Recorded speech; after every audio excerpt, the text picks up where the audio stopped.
is stored in a vacuum to avoid deterioration. Then finally now we have paper. Paper is easier to manufacture.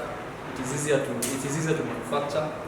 It is readily available, and it's easy to work with, unlike parchment, because parchment you need a special kind of pen to write on. You need a special kind of ink to write on parchment, because you're literally taking leather for use as our means of recording data.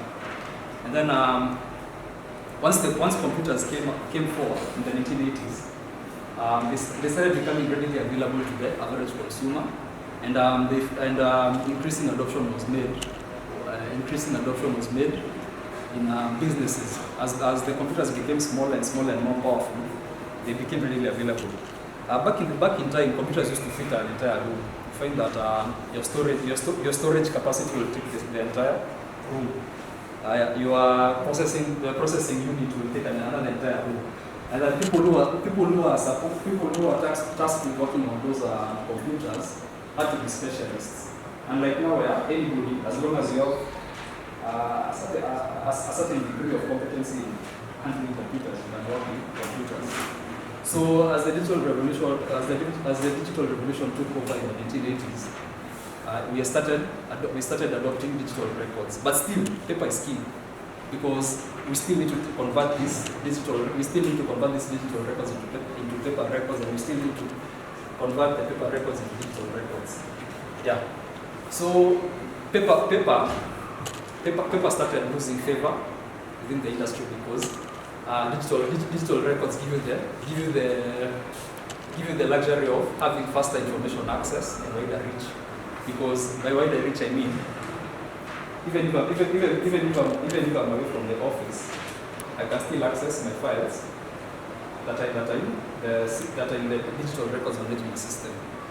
So regardless of me being at the office, and then but still, paper even in 2024 is still key, because there's that luxury of physical media, where in case my computer fails, I can't access my digital records, but we still have a paper media as long as it stays there, regardless of whether there are no lights, no electricity.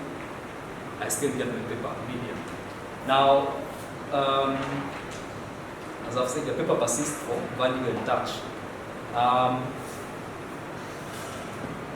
In the modern day, both still have to, they still have to exist, because honestly, I still prefer reading on personally. I still prefer reading my physical than an online book, because there's that luxury of physical touch. But now, what are some of the limitations of paper records that make the adoption of digital records much acceptable? So one, limited accessibility.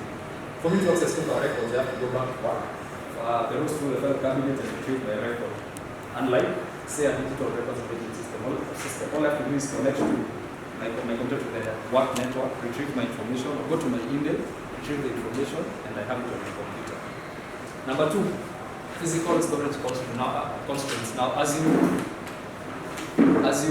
increase the amount of data you need, the amount of data you have stored on physical storage, you need a physical area where you can store those filing cabinets, as you can see here. Now, these filing cabinets can fill up a room, and eventually it will be very hard to retrieve some of that data. And again, say you are a small business, and you don't have the luxury of space. So again, the physical storage becomes a constraint. Move on to the next one. There's the